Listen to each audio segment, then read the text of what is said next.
If you asked me 6 years ago before I first started investing, Darren, what's your biggest concern? My answer would be not having enough to make a difference. And unfortunately, that might be a concern to many others, even to the point where they don't start investing at all. But good news is, if you have the time and you know what you're looking at, you can make every dollar that you invest into make you a lot of money in the long term. Definitely a lot more than if you did nothing with it. That's why I created this series, Dividends, where I go over different stocks and ETFs and I break down the 5 most important or some of my favorite metrics when it comes to making sure that you're putting your money into a position that can grow in the long term, even with a low budget. And in this video, we're gonna go over the stock behind one of the only candies that I will consistently eat on Halloween, and that's Hershey.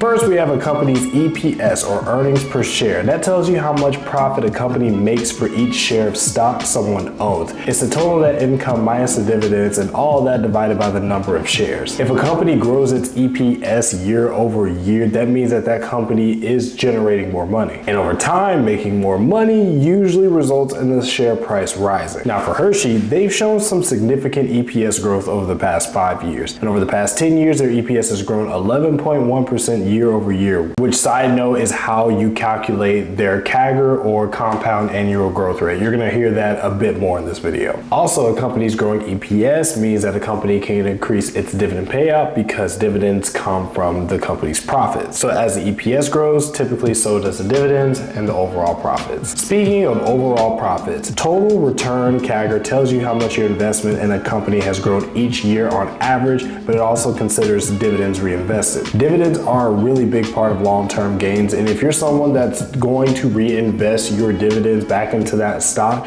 then the total return is going to give you the bigger picture of how much you're actually making. This is also a really good metric for those who get a little bit concerned when it comes to the volatility of a stock. You may be investing into a stock that drops in share price 1 year, but the CAGR is going to give you the average year over year growth or drop over a longer period of time. With Hershey, for example, if you invested $100 in January 1st of 2015, then by December 31st of 2024, or about 10 years later, you'd have $205, representing a return of 105.7%. That means the CAGR, or year by year return, would be 7.45% despite 55 months of negative growth, including an 18% loss back in 2023. Knowing the total return CAGR of a stock gives you the true idea of a company's growth over a long period of time, which is really important for investors out there that are investing with a very low budget. So most of us know about the dividend yield. It's the annual dividend divided by the share price. Initially, especially when you first start investing, it looks really cool when you see a stock have a really high dividend yield, but what's more important than what you're immediately seeing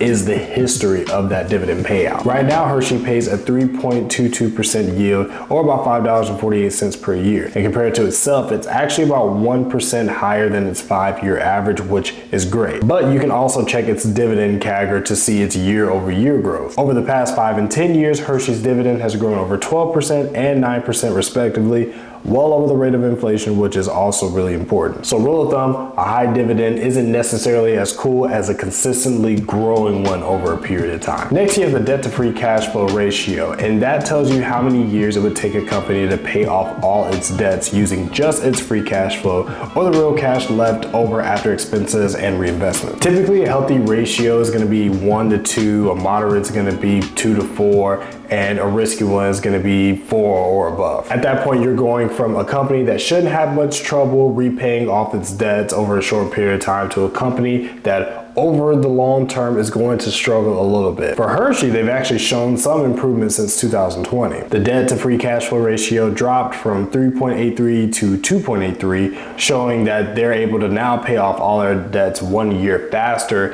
as of the end of last year versus 5 years ago. That's important to know because as an investor, you want to be able to see how long it would take that particular company to pay off its debts, assuming that it doesn't earn any extra income, it just uses the free cash flow that they have. Finally, we have the payout ratio, and that shows what percentage of a company's profits are paid out as dividends. When I looked into a safe range for a payout ratio, I've gotten a lot of answers, and it depends on many scenarios, including if you're comparing 2 different positions in the same sector. But generally, 40 to 70% is going to be a safe range, and that could also indicate a stock that doesn't risk dividend stability. According to Seeking Alpha, Hershey has a PO ratio of 59.48%, which is a bit higher than the sector median and its 5-year average. However, it's still for now in a pretty safe zone, and it's still able to maintain 15 years of consistent dividend growth. You want a dividend stock that has a PO ratio that's not too high because it shows that that company has some wiggle room to increase its dividend payout over time. It also shows that the company isn't overpaying in dividends, which means they can reinvest a lot of that money back into themselves,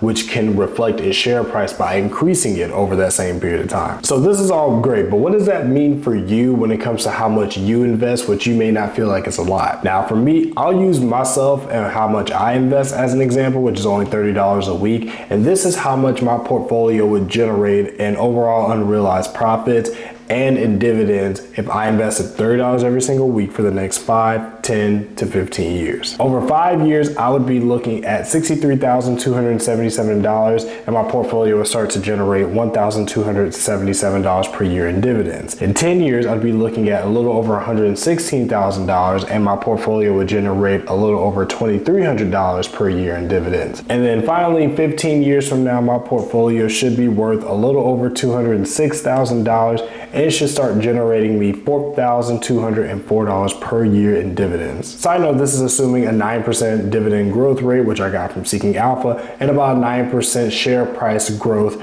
which I also got from Seeking Alpha. That was a little bit less than what their 10-year share price growth average was. But of course, the past history doesn't necessarily determine what the future history of a stock is.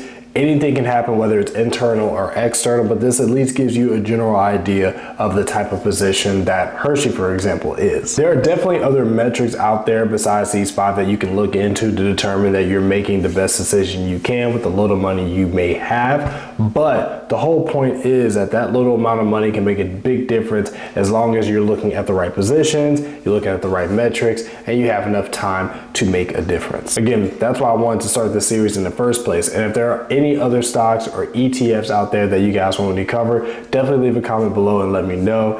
I, of course, appreciate you guys watching as always. And until next time, take care.